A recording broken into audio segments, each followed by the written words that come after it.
Drage poslušalke in poslušalci, dobrodošli v novi epizodi ASEF podcasta. S poslušanjem te epizode vstopate v kratko serijo z naslovom Trajnost – uglašeni tercet, kjer se bomo nekoliko podrobneje spoznali z vsakim izmed stebrov trajnosti, torej okoljskim, ekonomskim in družbenim. Z zavedanjem, da so vsi trije med seboj neločljivo povezani, a z željo, da vsakemu izmed njih namenimo nekaj prostora. Gostiteljica kratke serije sem Polona Zabret. Tokratni gost je bil profesor dr. Matjaž Uršič, sociolog in raziskovalec na področju urbanih študij, ki deluje na Fakulteti za družbene vede Univerze v Ljubljani. Njegovo delo se umešča na presečišče sociologije prostora, urbanizma in študij vsakdanjega življenja, v sklopu česar raziskuje, kako družbeni procesi oblikujejo prostor in kako prostor vpliva na družbene odnose. Profesor Uršič, lepo pozdravljeni. Hvala tudi za povabilo. Tako da upam, da bom uspešno, prispeval k opredelitvi teme, kot ste navedli. Tako, dajva mogoče za začetek, glede na to, da se ukvarjate z neko tako precej vsakdanjo temo, mogoče orisati, kaj vas je pravzaprav pripeljalo do tega, da danes raziskujete mesta oziroma sam prostor? Ja, precej sem razmišljal samo o tem, kako sem se znašel tu. In zagotovo je en izmed ključnih točk, ki je pripomogla k temu, ta angažma mojih staršev v mlajših letih, ko so nas precej vozili po različnih državah. Precej smo potovali in to je zagotovo spodbudilo recimo ali pa mogočno neko pogled v različne družbe, v različne mesta, preizkušanje infrastruktur, če temu tako rečem, v različnih okoljih. Tako da to je zagotovo obogatilo ta pogled na te družbene aspekte, katere sem se potem poglobil. Druga stvar, ki je precej pomogla, je bilo pa zagotovo štopanje. Precej sem štopal v mlajših letih in takratnih časih še ni bilo nizkocenovnih prevoznikov, letalske karte so bile precej drage. Tako da kar smo počeli, je bilo to, da smo še zmeraj hoteli potovati in to smo si privoščili prek štopanj, ki so bila takrat zelo zanimiva. Jack Kerouac, On the Road, pa tako naprej. To so bile take tipične literature, ki smo jih ob tem brali. In zakaj je to štopanje tako zanimivo? Zaradi tega, ker vedno se znajdeš v nekem mestu, včasih tudi večmilijonskem mestu in ga moraš dejansko veliko prehoditi, ker se moraš znajti na določenih presečiščih teh poti in da prideš do njih, moraš si mogel hoditi ali pa uporabljati različne načine javnega prevoza, da si prišel do njih. In skozi to, ko si v bistvu šel skozi vsako mesto, skozi katerega si preštopal, dejansko si dobil en tak presek z teh različnih plasti, iz katerih je sestavljeno. In to je dejansko res spodbudilo domišljijo glede tega, kako obstajajo različne plati mesta, ne samo centri, gentrificirana območja, ampak tudi proizvodna območja, območja različnih socialnih skupin, različnih podob mesta, ki ti dajo res en tak izjemen pogled v te situacije. In to je bilo recimo neka taka podlaga, ki je potem rezultirala v to, da se s tem danes ukvarjam, v bistvu s preučevanjem tega. Zdaj pa, če mogoče malo stopiva izven tega točno konkretnega vašega raziskovanja ali pa tudi doživljanja mest, kot v napovedniku napovedano se ta serija kratka v bistvu ukvarja samo trajnostjo. In če nekako nadaljujeva v sklopu tega, zdaj v vaših delih se tudi vi kar pogostokrat dotikate neke te družbene trajnosti, ki pa je v bistvu mnogokrat veliko manj jasno definirana kot okoljska ali pa recimo ekonomska. Pa me zanima, kako jo pravzaprav vi, torej to družbeno trajnost ali pa lahko tudi širše samo trajnost, razumete oziroma definirate v kontekstu svojih raziskav, kjer se srečujete s tem pojmom. Obstaja en tak velik kaos, ki je povezan s tem, kako to sploh definirati in kaj sploh gledati. Kateri so neki indikatorji, kazalci, ki bi pripomogli k ocenjevanju, k evalvaciji tega. In sam zmeraj uporabljam podobno maksimo pri tem, da v bistvu opišem, kaj mislim s tem, pa kaj bi moglo priti tukaj na površje. In tisto, kar bi moglo biti dejansko postavljeno na piedestal, bomo rekel kazalnikov, pa nažalost ni v današnjem svetu, je kvaliteta življenja za čim večje število ljudi, za čim večje število družbenih skupin. In šele, ko bi ocenjevali kvaliteto življenja za čim večje število ljudi, kako živijo, potem bi dejansko lahko ocenjevali nek program uspešen, ali so neki politični ukrepi uspešni, ali so ekonomske restrukturacije uspešne in tako naprej. Torej, kar bi mogli tu noter gledati, je, kakšno ravnotežje obstaja med pridobivanjem resursov, nekimi ekonomskimi, finančnimi vzvodi, proizvodnjo in neko dobro kakovostjo življenja za čim večje število ljudi. In to bi, kot sem že rekel, moglo biti postavljeno v to kot nek primarni faktor ocenjevanja, pa indikator ocenjevanja, pa nažalost ni. Ker zelo pogosto opažate v javnih politikah, v političnih programih, da se ocenjuje BDP, ocenjuje se tudi davčne obremenitve, pa dejansko nič ne pove o kakovosti življenja. Vi imate lahko izjemno nizke davčne obremenitve, pa izjemno nizko kakovost življenja za največje število ljudi v državi. In tukaj imate ogromno primerov, ki vam jih lahko našteval dejansko, kjer to ne funkcionira, da bi se bogastvo, ki je v državi, dejansko prenašalo ali pa premikalo ali pa prevajalo v kakovost življenja. In sploh to, kar ste v bistvu tudi omenil, ne, če se pravi vzame v zakup te indikatorje, ki ste jih vi našteli, potem nekako se tudi razblinijo te nejasnosti, kaj trajnost sploh je, in tudi ne ostane to samo nek prazen pojem, ampak nekako ves čas pridobiva na tej fleksibilnosti, ker se situacije spreminjajo in so potem vključene v to. Ne? Problem pa je z uporabo koncepta trajnosti ali pa trajnostnega razvoja. Zato, ker je to vzvodenel, to je inflatoren postal, zato ker se ga uporablja za vse, od nekih produktov, ki jih kupite v trgovini, do nekega prodajalca na tržnici, ki vam ponuja neke trajnostne izdelke in tako naprej, pa mogoče sploh niso, ne, ampak se jih uporablja za legitimizacijo nekih prodajnih sistemov in tako naprej. Ne. In to je ta problem, ta neselektivna raba tega pojma, ker je bil pač 10 let nazaj, recimo trendi ali tako naprej, ne, je privedel do tega, da danes vsi govorijo o trajnostnem razvoju. Tudi na televiziji včasih vidite ljudi, ki govorijo iz 3 različnih strok o trajnostnem razvoju, pa dejansko niso na istih osnovah.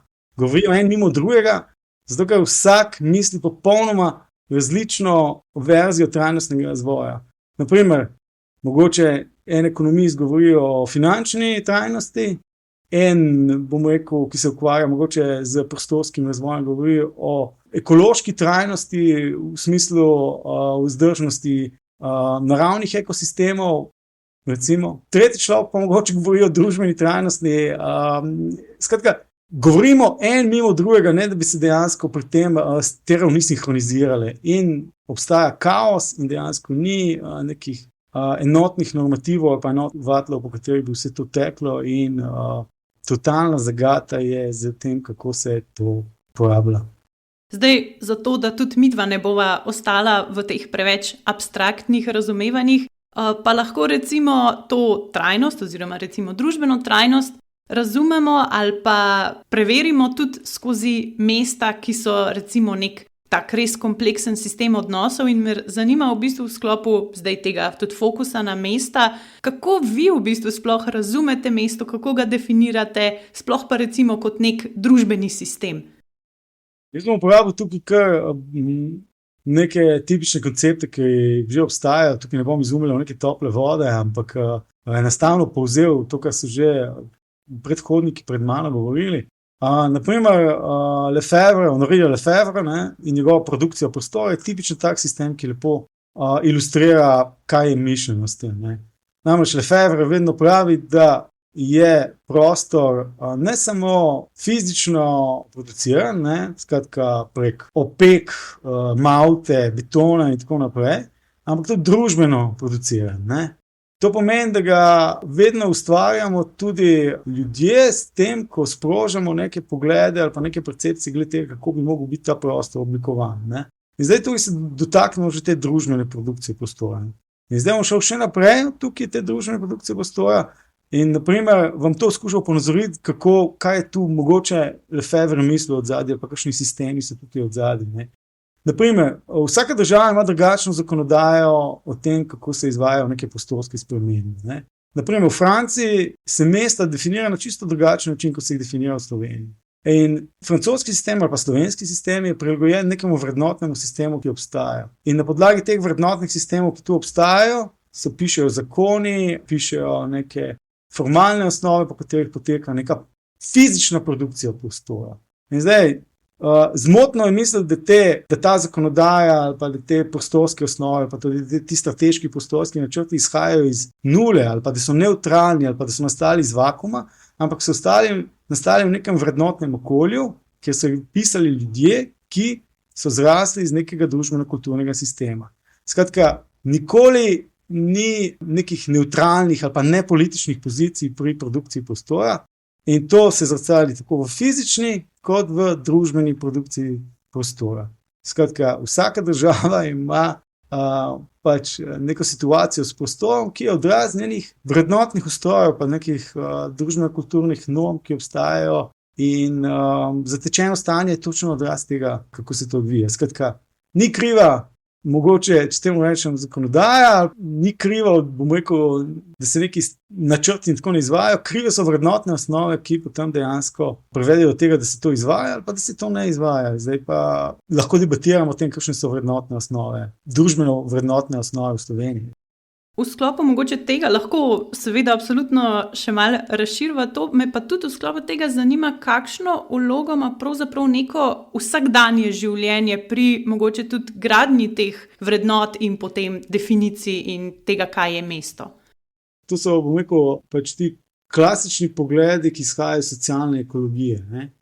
V bistvu, kaj je socialna ekologija? Socialna ekologija je ravno to, da skušate prek nekih življenjskih stilov, ki jih vodite, dejansko tudi spreminjati neke principe trajnostnega razvoja ali pa kako funkcionirajo neki ekosistemi, v katerih ste se znajdli in tako naprej. Skratka, če ponazorim z primerom, ko govorimo o klimatskih spremembah, vsi probajo te klimatske spremembe nekako zajeziti prek pisanja nekih drugačnih zakonov, prek nekih restriktivnih ukrepov, zmanjšanja emisij, govori se o raznih tehnoloških prebojih, ki nam bodo omogočili, da bomo anulirali te kvarne vplive in tako naprej. Ampak v bistvu nihče pa noče spremeniti sistema, na katerem temeljijo življenjski stili, ki v bistvu so privedli do tega, da konzumiramo do te mere, kot pač konzumiramo. In to je ta socialna ekologija. Skratka, življenjski stili v največji meri določajo to, kako mi rabimo neke resurse v našem svetu, ker govorijo ravno o trajnostnem razvoju. Ti odločevalci živijo v neki skupnosti, ki vodijo neke življenjske stile, ki pač avtomatično producirajo neke normalne situacije, kaj je normalna situacija. In da uporabim Slovenijo, ker to zelo rad v bistvu ocenjujem. Slovenci, naprimer, smo izjemno globoko prepričani, da smo izjemno zelen narod. Da smo zelo zeleni, da smo trajnostni, da varujemo okolje, da smo skratka fajn, kar se tega tiče v smislu. Ampak resnica ne mogla biti bolj drugačna od tega. Zakaj? Zato, ker dejansko smo neki tipičen del neke konzumentske družbe, neke potrošniške družbe, ki vsako leto kupujemo več potrošniških artiklov, produciramo več odpadkov iz odpadne embalaže, potrošimo vsako leto več elektrike. To jaz ne vem, kje je ta zelenje, o katerem govorimo, pa ta trajnostni razvoj. Imam pa idejo, od kje imamo mi, kje se je skonstruirala ta predstava. Skratka, mi smo tipična potrošniška družba, ta predstava pa se je skonstruirala prek tega, zato ker imamo izjemno majhna mesta, velik zeleni sistem, veliko zelenja, skozi nam je pred očmi, skozi gledamo to in skozi se gibamo po tem. Največje slovensko mesto, 300,000 ljudi, to ni, v bistvu to je eno majhno mestece, v bistvu v primerjavi z nekimi drugimi. In zelenje je povsod. In mislimo, da je tega resursa ogromno in mislimo, da je to brezmejno in da bo to tukaj za zmeraj in tako naprej in s tem tudi tako ravnamo. Imamo veliko teh zelenih resursov, s katerimi pa zelo slabo ravnamo. Nismo dobri gospodari. In mi zmotno mislimo, da smo trajnostni zeleni. Vse od te osnovne stvari počnemo. Ločujemo odpadke, pač različne zabojnike dajemo in tako naprej. Kar se tega tiče, dejansko imamo organizirane neke osnovne sisteme odvoza odpadkov, tudi mogoče, zapiramo luči doma in tako naprej. Ampak to, da se razumemo, to so neki mikroukrepi, ki na sistemski ravni spreminjajo čisto nič. Na sistemski ravni, en groz, smo izjemno netrajnostno. In tega se sploh ne zavedamo. Jaz mislim, da velika večina ljudi v Sloveniji se tega sploh ne zaveda. Ali pa o sebi misli vse najboljše. Imamo tipičen sindrom lepe duše, mislimo, da imamo lepe dušo. Ja, res to v bistvu zeleno barvo res zelo intenzivno povezujemo s tem, medtem ko recimo trajnost, če sva že ravno se srečala v tem pojmu, je pa veliko več. Recimo zdaj veliko poslušamo o parkirnih problematikah, recimo, kjer je v bistvu transport ena izmed v bistvu panog, kjer je trajnost največkrat omenjena in res je neka nalepka, s katero se marsikdo želi pohvaliti. Potem so pa v bistvu v trajnost v resnici vključeni še druga vprašanja. Recimo zanimivo je to, ali je torej pravica do parkirnega mesta zares pravica, ali je to nekaj, kar v bistvu si mi jemljemo za pravico in kje se zdaj ta trajnost v tem med sabo prepletajo ali pa v bistvu udarjajo eden ob drugega, ne. Ja, ste odprli zelo kompleksno temo. Zdaj, če bi se o prometu pogovarjali, bi rabili še eno posebno oddajo samo o tem, ne, ker to je v Sloveniji res totalno problematična tema, v katero nihče noče dejansko zavesti, ne. In nihče se dejansko tega zares ne loti.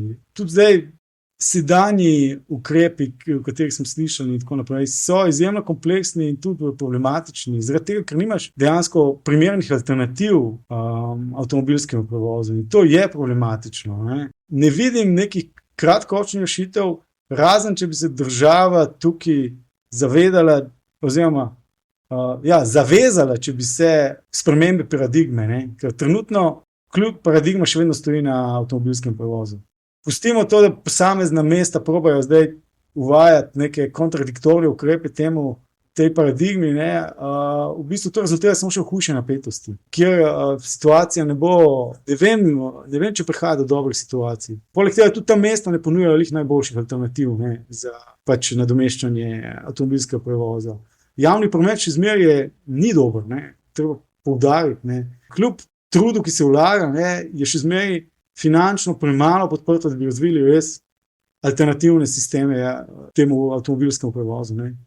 Tega ni, ne. Imamo neke napol delujoče sisteme javnega prevoza, ki so pač glede na finančne zmožnosti, ampak če bi hoteli tukaj prelom paradigmov, bi mogli biti precej večji finančni vložki v smislu razdelave pa oblikovanja nekega boljšega javnega transporta, ki bi bil sposoben te deleže modalnega razkoraka, modal splita v bistvu tudi sprejeti, ne, če bi prišlo do njih.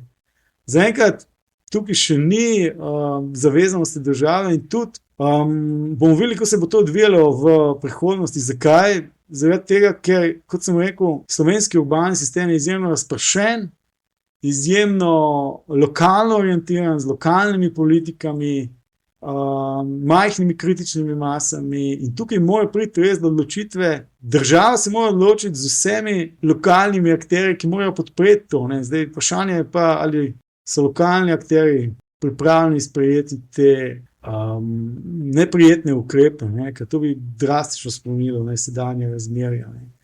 Ja, seveda, saj v bistvu ena v resnici ovira, kot jo jaz vidim pri tem, je v bistvu že število občin, ki jih imamo v Sloveniji, ne, sploh tistih majhnih, ki v bistvu imajo avtonomijo same se odločati, ampak pravzaprav pa zares njihove odločitve lahko kvečemu ovirajo, če so pač interpretirane kot nekako v navzkrižju s tistim, kar je neka širša ideja in potem lahko to pripelje do v bistvu tega, da se neki projekti ne morejo izpeljati, da se neke stvari ne morejo izboljšati, kljub temu, da jih je skoraj večina za, ampak nekdo reče ne in pač potem cesta ne gre čez tisto polje ali pa avtobus ne bo ustavljal pred tisto stavbo, recimo.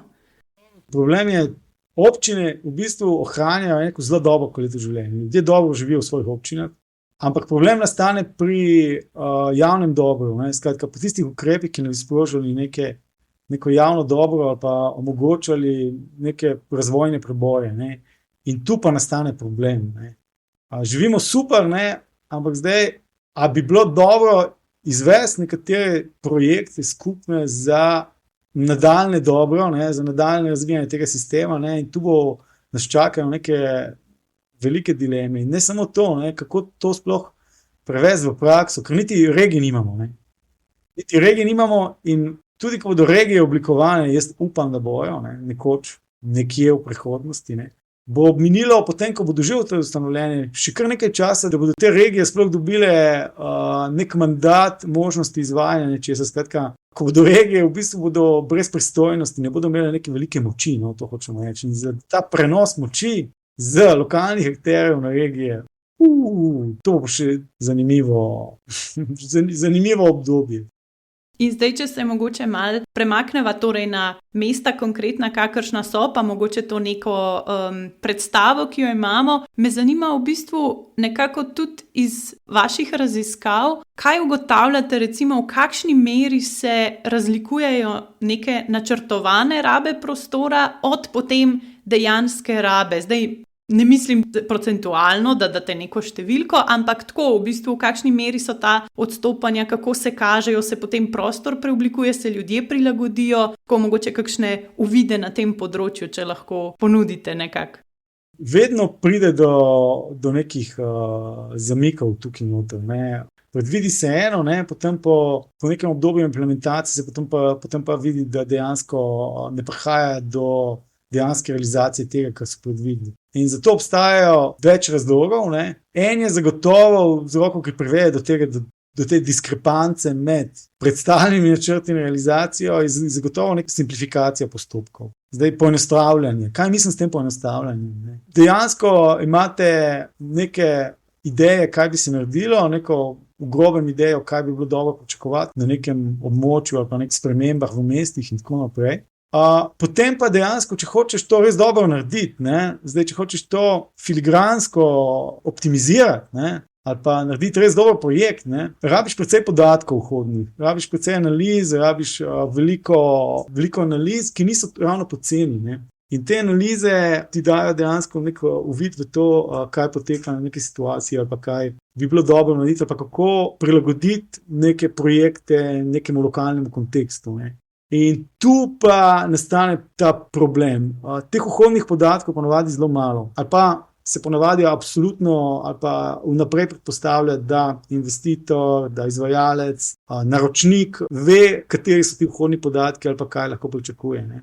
Skratka, proba se graditi čim bolj hitro, proba se poenostavljati postopke, torej graditi hitreje, zato ker zaustavljanje projekta dejansko potem rezultira v večjih stroških in tako naprej. Ne. In posledica tega je jasno, da se na momente, ne, ali pa v nekaterih elementih izvaja projekte, ki niso dobro premišljeni, ampak so dejansko narejeni samo zato, da se pokaže neka uspešnost, da se je pač nekaj izvedlo, da je bilo narejeno. Skratka, ključenje trenutnih družbeno-političnih, ekonomskih, kulturnih razmerah je tipičen kazalec ali pa najpomembnejši kazalec, kaj se je naredilo v neki časovni periodi, v nekem mandatu in tako naprej. Ne glede na to, kakšne dolgoročne posledice bo to prineslo za prihodnost. In to je pač neka tipična zatečena situacija. Ne. Tukaj v bistvu se lahko sprehajamo od projekta do projekta, pa gledamo, kje bi se jih dalo še optimizirati, kaj bi se dalo še izboljšati, kako bi se dalo še boljše narediti. Ne. In teh projektov je veliko. Ne. Prej smo se pogovarjali o regijah, ne. V bistvu regij nimamo. Ne. Naprimer, to je zelo pomembno. Zakaj? Zato, ker regija je neka širša tvorba in definira neke principe izvajanja nekih prostorskih politik, ampak jih nimamo. Ne? In zdaj si lahko na lokalni ravni to vsak malo drugače interpretira, kar je sprejemljivo, pa kaj ni sprejemljivo. Čeprav mogoče to ni tako dobro. Ne? In no vem, vse takih projektov je kar nekaj. Naprimer, na državni ravni še vedno razmišljamo o tem, kako bi širili avtoceste, ne? Premalo pozornosti pa dajemo železniškemu prometu.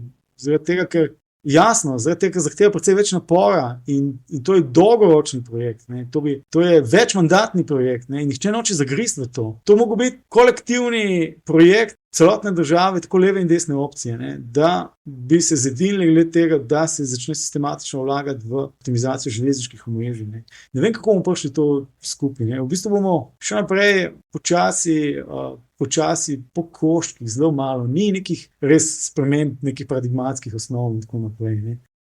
Ja, pa te koščki velikokrat niso sploh med sabo dovolj dobro integrirani, povezani, potem je vse po starem in spet čakamo v bistvu, ne. Kamorkoli se ozrem, so ti primeri, no, v bistvu podobni in nihče noče vlagati v predhodne analize so drage in niso prijetne, zato ker so izjemno kritične do tega, kar se odvija, dogaja. Ne vem. Pejte pogledati, na primer, kako funkcionira sistem zbiranja pa reciklaže odpadkov. Tipičen sistem, ki spet ne funkcionira, ki prvič država na napačen način oziroma poskuša zbirati pa reciklirati nekatere vrste odpadkov, ampak še zdaleč od vseh. Veliko jih tudi izvozimo. Tako da jaz ne vidim tukaj kratkoročnih ukrepov, ki bi pripeljali takoj do nekih solucij. Se bo morala precej spremeniti neka vrednotna orientacija tega. Ja, jaz sem v bistvu ravno to hotela reči, ker se mi zdi, da je to tista res začetna stopnja, ker v resnici, se pravi, seveda ne delujemo po principu one size fits all, ampak pravzaprav za neke obnove, za neke integracije, za neke prenove sistemov v resnici ni treba izumljati nečesa novega. Imamo v bistvu v Evropi, mogoče tudi ne toliko daleč od nas, neke primere mest, ki so tudi po velikosti ali pa oddaljenosti med sabo lahko dober primer, kako neke stvari povezati in seveda se stvari prilagodijo našim razmeram, predvsem tem vrednotam, kot sva rekla, ampak v resnici pa ni treba zdaj izumljati nekih letečih taksijev, ki bodo v bistvu povezovali Slovenijo med sabo. So sistemi, ki obstajajo, samo pač treba jih je prilagoditi in, kot sva rekla, spet te vrednote predrugačiti oziroma na novo pač nekako vzpostaviti in integrirati. Mi že imamo sisteme, samo jih ne izvajamo. Mi že imamo postavljeno strukturo, ampak enostavno ne izvajamo tega, oziroma ni zavezanosti k izvajanju teh stvari. In to je povezano s temi vrednotnimi strukturami, kaj se pričakuje, da je tukaj normalno. Naprimer, greste v vašo trgovino, lokalno, in skoro garantiram vam, da ne boste imeli naprimer radenske v steklenici, ampak boste imeli samo v plastenkah. Zakaj? Mogoče boljše, če grem iz ene druge države gledati. Imate nekatere države, ki imajo določene zakonodajo za enobarvno plastiko. Skratka, v trgovino prideš, imaš različne oblike plastične steklenic, imaš različne etikete na steklenicah, tudi različne zamaške, če hočeš in tako naprej, ampak so vse iz iste plastike narejene. In to avtomatično zmanjša odpadno reciklažno embalažo po plastiki za odvisno, koliko uporabljate, 10-15%, recimo, avtomatično. Zato, ker vsa plastika je ista, poteka granulacija te plastike na isti način, skratka se simplificira postopek izjemno. Zdaj, a ne bi mogli, naprimer tudi v Sloveniji, recimo, uvesti tako osnovo, da bi bila vse plastike v bistvu v istih, ali pa v Evropski uniji, recimo, vse plastike narejene iz iste prozorne plastike, recimo. Jaz mislim, da je nam kot potrošnikom čisto vseeno barve steklenice, ker dizajn se ne menja, ne bi zgodilo nič drastičnega. Ampak morajo pa se k temu zavezati seveda produkcijske skupine, skratka trgovine, trgovci, da bodo izdelovali tak tip plastike. Zdaj smo v obratni točki, zdaj smo, da mi plačujemo penale, zato ker se drugačne plastike uporabljajo za naše produkte, namesto da bi oni, kot onesnaževalci, dejansko plačevali za to. Skratka, mi imamo zdaj, namesto imeli polluter pay principle, imamo consumer pay principle. Mi plačujemo z vidika neke sublimne situacije, pogleda na to, kako ta potrošniški sistem funkcionira, je to absurdno, da v bistvu imate, 10 različnih tipov plastike, barvne in tako naprej, ki se ne da reciklirati. Mislim, to se sistemi zavedajo, ampak nihče noče drezati v to, zato ker to so neka potrošniška razmerja, povezana s trgovci in tako naprej. In to so take norosti sodobnega časa, o katerih bomo še mogli izgovoriti. Sigurno, ja. V bistvu zdaj sva že nekako prešla na tematiko, ki jo zdaj recimo spet lahko malo k mestom poveževa in sicer me zanima v bistvu tudi to, kar sva zdaj govorila, ene vrste participacija, torej neka ideja o sooblikovanju prostora in recimo tudi nekih, če temu rečeva, pravičnih mest, recimo, kjer lahko vsak nekaj prispeva. Tudi to je v resnici neka predstava o tem, ali pa neka besedna zveza pravično mesto in me zanima mogoče tudi, kaj sploh je ta participacija v mestih, kdaj je bolj simbolična kot dejanska, a je lahko tudi recimo problematična in tako me zanima v sklopu tega. Zdaj, absolutno je ta vidik participacije, koprodukcije, sodelovanja in tako naprej ključen tu noto.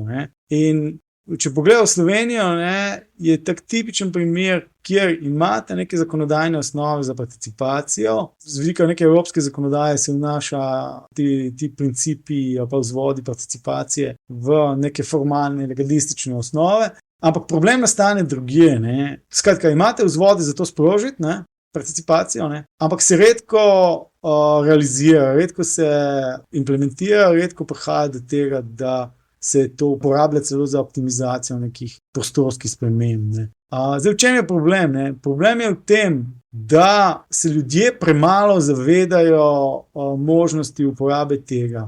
Pa ne samo, da se premalo zavedajo, imajo dejansko premalo informacij, imajo premalo znanja o tem, kako to uporabljati in kako to dejansko mehanicistično sprovesti v prakso. Ne? In zdaj, potrebno se vprašati, zakaj imajo ljudje toliko malo znanja ali pa toliko malo uporabljajo to. Ne?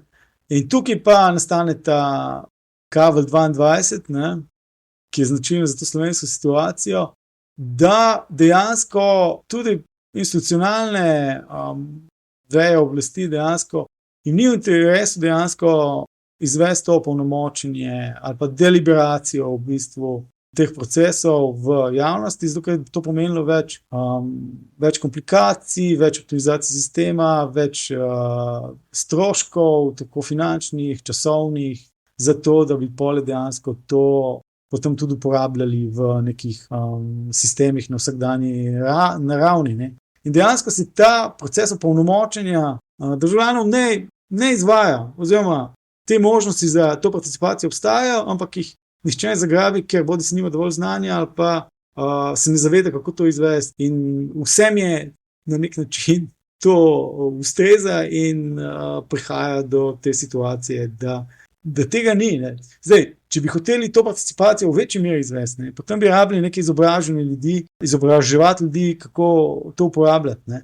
Tako da mi smo v neki tej fazi, ne vem, zelo pogosto se uporablja ta Arnsteinova lestvica za participacijska. Ta Arnsteinova lestvica, ki je nastala že v 60 letih in danes še vedno drži. Ne. In tam imate 9 stopenj, ne, s tem, da je ta 9. stopnja, ne, absolutno ideal, ki ga je nemogoče doseči zaradi različnih vzrokov. Ne.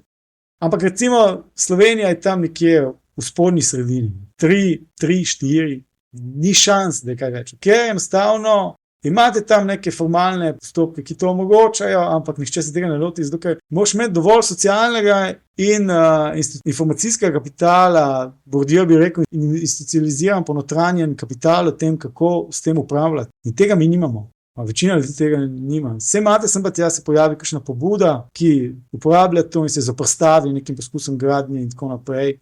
Ampak ni pa dejansko to prevedeno na neko normalizacijo sistema, zdaj, da bi vsi bili pozorni na to, kar se odvija v vaši okolici in odreagirali v to. Zato, ker enostavno je to povezano z preveliko obremenitvijo vašega časa, na vsezadnje tudi stroškov, ker ne veste, kako to početi, morate se še s kom posvetovati in to stane. Skratka, sami stroški so povezani s tem. In ravno to je ta barijera, ki je mogoče v kakšni drugi državi ni, ne? Zato, ker država se tega zaveda in hoče imeti feedback od ljudi, ker bo to mogoče pomenilo optimizacijo nekega projekta.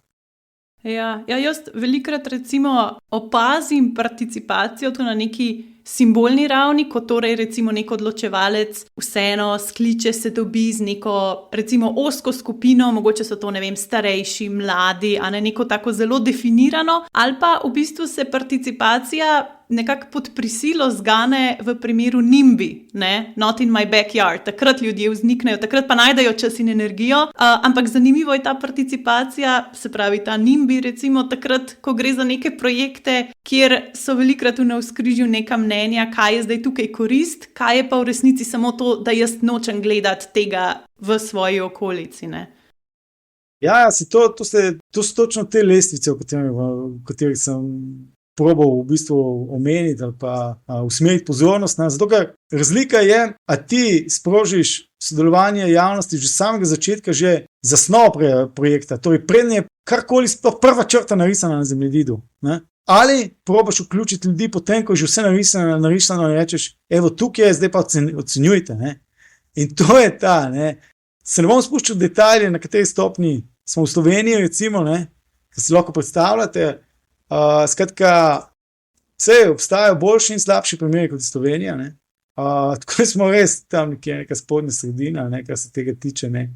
In ja, v večini primerov, ne vem, se lahko kar rečemo, ne poteka ta opolnomočenje od začetka, ne, od prvih idej o tem, kaj sploh narediti na nekem območju. Ne. Tega se mi zdi, da mislim, se lahko zelo enostavno rečemo, da tega v Sloveniji nimamo. Zdaj, mogoče, če se premakneva še na eno tematiko, v bistvu neka, recimo, tudi torej v urbanih okoljih, recimo mestih, pa velikrat kakšni taki projekti, ki sva jih zdaj omenjala, v bistvu nekako tako previdno, se pravi, kjer ta participacija ni zadostna, nekako v resnici še bolj poglabljajo neke neenakosti, recimo, ki so že prej obstajale, kljub temu, da jih mogoče včasih poskušajo zajeziti, ampak zaradi teh v bistvu napačnih oziroma utvar nasploh o tem, kaj bojo projekti pripomogli k izboljšanju, v resnici recimo, kot rečeno, še poglobijo neke te stvari. In me zanima, kako mogoče vi opažate, da se te neenakosti v prostoru, recimo samem v mestu, kažejo. Je to nekaj, kar je bolj subtilno, ali je to nekaj, kar je opazno skozi neke te čist klasične, mogoče ekonomske kazalnike? Te neenakosti se opažajo, bom rekel, tudi na nekih ravneh, ki se jih ne prevaja samo v neke finančno uspešnost, pa tako naprej. Naprimer, že sama frekvenca uporabe nekih prostorov. Kdo uporablja neke prostore, v katerem času in zakaj. Ne? In te frekvence se spreminjajo, ne? Potem rušijo neke ustaljene vsakdanje prakse rabe prostora, ne? In tukaj se v bistvu pojavljajo neke take problematične situacije. In zdaj spet prideva, zdaj smo videli cel krog, ne, nazaj na kvaliteto življenja. Kvaliteto življenja za koga? Zdaj, ko spremljate frekvenčnost rabe nekaterih prostorov za posamezne skupine ljudi, zdaj komu hočete zvišati kvaliteto življenja, ali pa kaj hočete s tem pridobiti, ali pa kaj hočete dejansko sploh doseči s tem, ko spremljate neko funkcionalnost nekega prostora. In to je zelo jasno se kaže, naprimer. Ne vem, če greste po mestu, ne, se sprehodite in razmišljate o tem, kateri prostori dejansko pripomorejo k neki bogatitvi, k neki heterogenosti, k dvigajo raven nekega miljeja, ne. Kateri prostori dejansko so čisto standardizirani, instrumentalni in dejansko so namenjeni za zelo specifične skupine porabnikov, ki se mogoče tam zadržijo za krajši čas in potem se premakne naprej. To je ta razlika med instrumentalnimi in refleksivnimi prostori, ali pa med, kar bi rekel Mark Ož, med prostori in ne prostori, ali pa med kraji in ne kraji. Se pravi, v to, recimo, diado bi se lahko tudi vključevala, recimo, gentrifikacija, turistifikacija, ali imate v mislih mogoče še kakšne druge torej ta razlikovanja? Gre še naprej od te gentrifikacije pa turistifikacije. Ne? Absolutno, vsaka homogenizacija, v bistvu vsak sistem, ki homogenizira, počasi, bom rekel, sesuva neke sisteme, ki se not v to ne vklapajo. Ne? In tu greste naprej prej se pogovarjajo od trgovin, ne? Do nekih sistemov, ki so pol še bolj problematični kot je gentrifikacija in tako naprej. Problem je homogenizacija, torej vnašanje vedno istih in podobnih standardiziranih elementov, ki so bolj za instrumentalno rabo, kot pa za neko bolj refleksivno rabo, ali pa za neke zelo specifične skupine, ali pa se namenjajo nekim skupinam uporabnikov. Ne. Ni samo gentrifikacija, ne, tudi ponudba servisov. Ne. Tudi servisi se lahko homogenizirajo. Ne. Meni kot uporabniku današnjih trgovin se mi zdi, da recimo, da pada ponudba delikatese, naprimer v trgovinah, se mi zdi, da pada. Zmej slabše. Pa marsikakšna trgovina je v bistvu sploh nima delikatese kot take, ne? Je vse samo pakirano v hladilnikih in to je to. Tako, naprimer, zdaj pa greste v Italijo, pa vidite razlika, kjer je delikatesa v bistvu še zmeraj pomemben del vsakdanjega življenja in rabe. In je na manjšem prostoru ponujeno več. Zdaj, seveda se ne moramo tudi primerjati z Italijo, ampak problem je tem, da mi nismo koraka naprej, ampak nazaj.